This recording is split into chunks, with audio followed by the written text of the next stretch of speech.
Marjorie Ayok, and I am your teacher for today. So class, before we'll start our discussion, please stand up for our opening prayer. Okay, Joshua, please lead the prayer. In the name of the Father, the Son, and the Holy Spirit.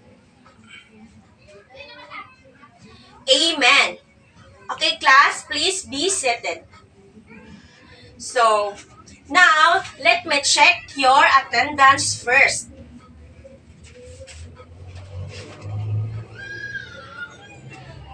Anna, Joshua, Dave, Antoinette, and Jennifer. Okay, very good. You have complete attendance for today. So, class, did you already know what is it our discussion for today? Okay, Dave? Okay, very good. So, our discussion for today is about a sentence. But anyway, let me read first our objectives. So, our objectives is at the end of the class that the students are able to A. Identify the subject and the verb in the sample sentence, B. Construct a sample sentence, and C. Classify the sample sentence and apply the types of sample sentence. So class, our discussion for today is about simple sentence. So that is our discussion for today. But anyway, I will ask you first, who can give me some definitions about simple sentence? Okay, Antoinette, please stand up. Okay, amazing. So, simple sentence is an independent clause that conveys a single or complete thought. So, anyone who can give me another definition of a simple sentence? Okay, Joshua, please stand up. Okay, very good. So, another definition of simple sentence is a sentence containing only one clause, or more specifically, an independent clause with a subject and a predicate.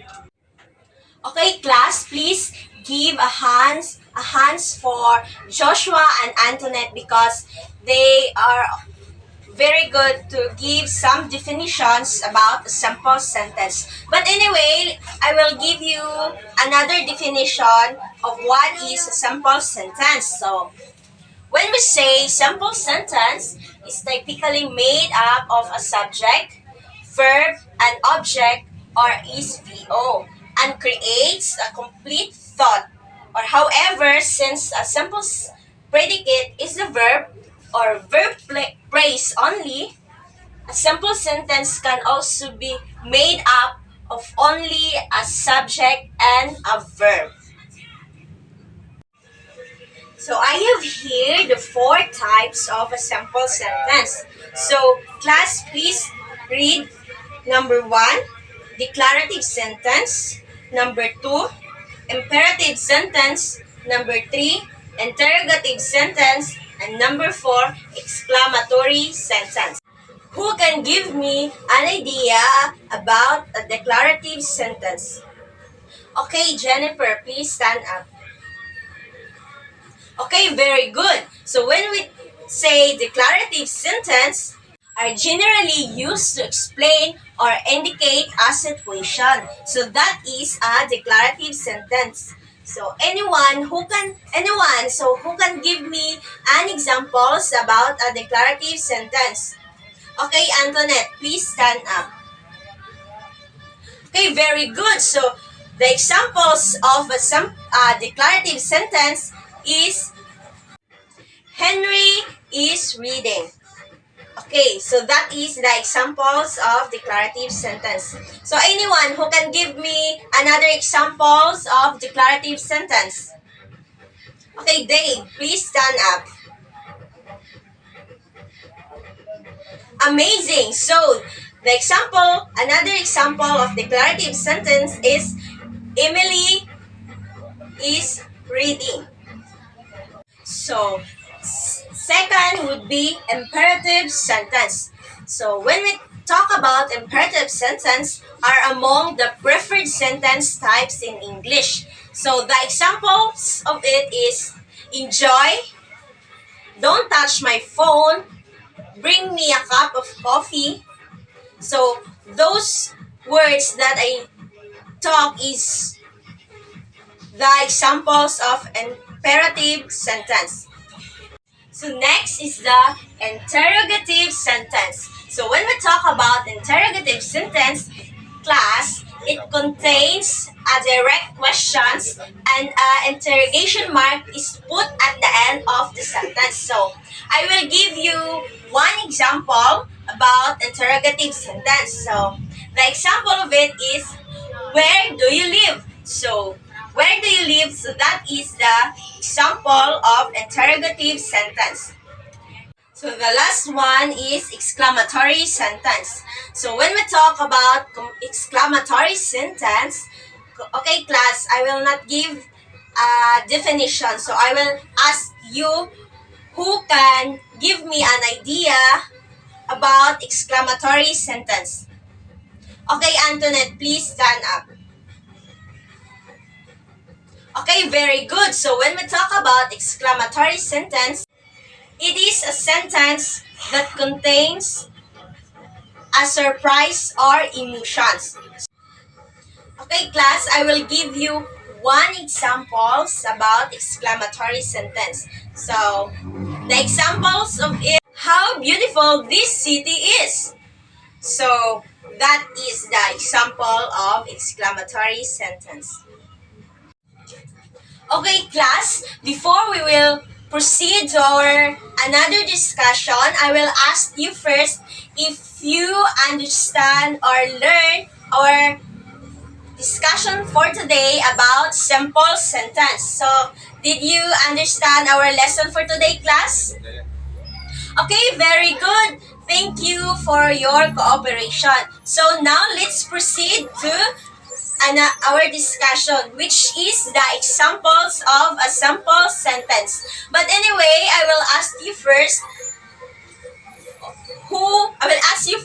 who can give me an examples of a simple sentence. Okay, Antoinette, please stand and give me some examples about simple sentence. Okay, very good, Antoinette. So, class, please give a yay clap for Miss Antoinette. So, the yay clap would be this. 1, 2, 3, 1, 2, 3, yay! So, 1, 2, 3, go! 1, 2, 3, 1, 2, 3, yay! Class, I have here the examples about simple sentence, but I will ask you where is the subject and the verb. So here is my examples of simple sentence. So first is Joe waited for the train. Second, the train was late. Third, Mary and Samantha took the bus. Fourth, I looked for Mary and Samantha at the bus station. And the last is, Mary and Samantha arrived at the bus station early but waited until noon for the bus. So, this would be the examples of a simple sentence. Okay, class.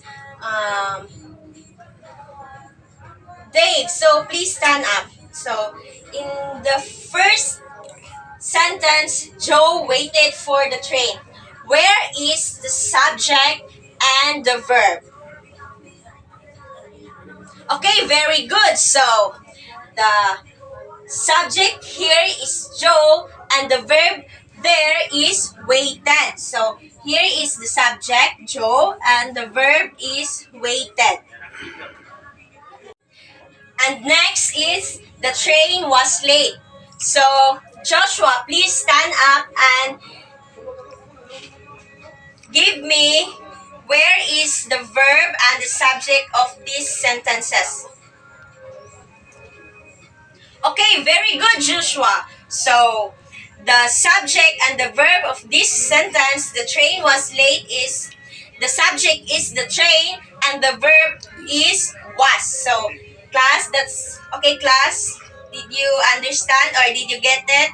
So, the subject is the train and the verb is was. So, that is the subject and the verb of the sentence, the train was late.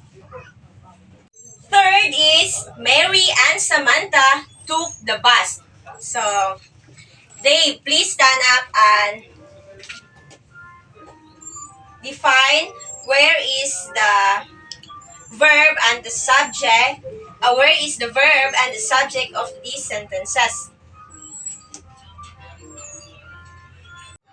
Okay, Dave, please be seated. So, Dave said that the subject is Mary and Samantha and the verb is took. So, took is already checked. Took, okay, class. So, Dave, please stand.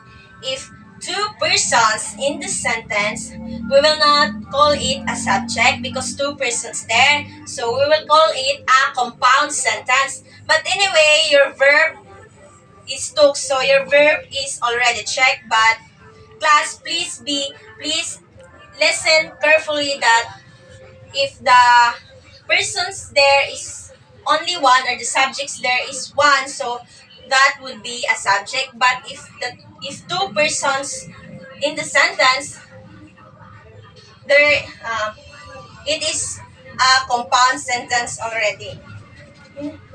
Class, did you understand our discussion for today? Do you have some clarifications, questions about our discussions? Simple sentence? Okay, no. Okay, no. Did you understand?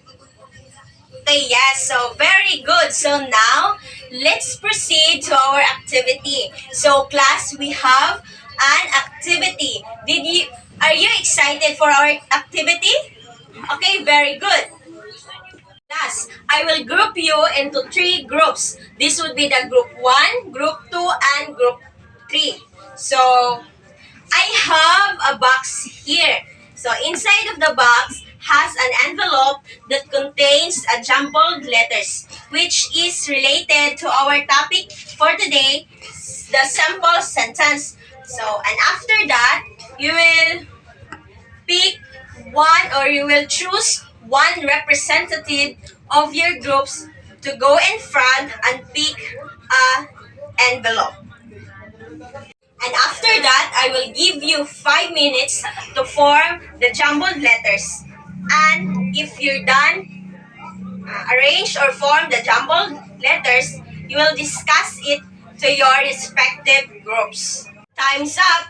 Okay, class, very good. I am so happy and impressed because all of you are get the correct meaning of the topic that you choose.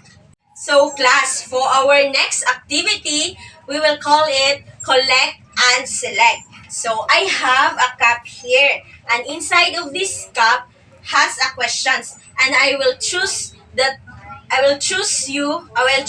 three of you to go in front and pick a rolled paper inside of this cup that has a questions, and the student will answer it.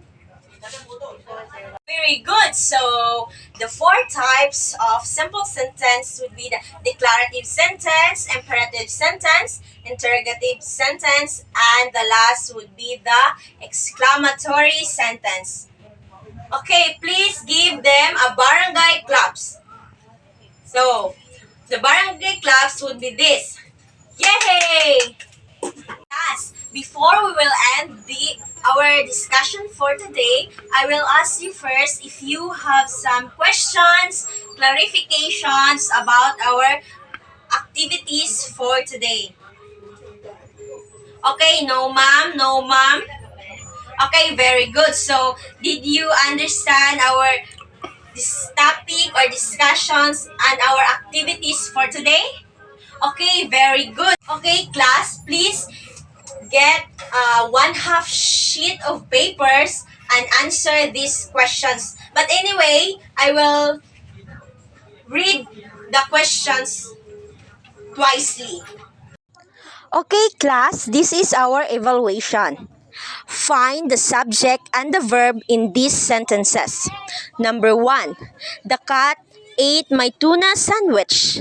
Number 2, Kelly is writing in her diary. Number 3, some students like to study in the mornings. Number 4, Alex played football. And number 5 is the hamster ran in its wheel. Okay, class, did you finish answering the questions? Okay, very good. So now, let's proceed to your assignments.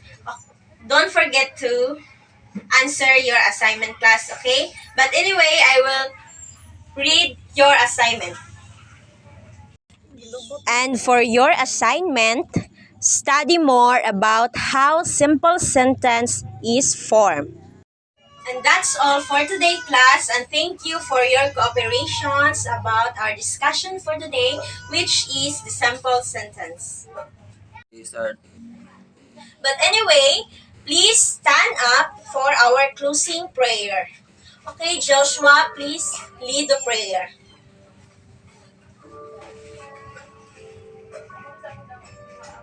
Amen. So, goodbye, everyone.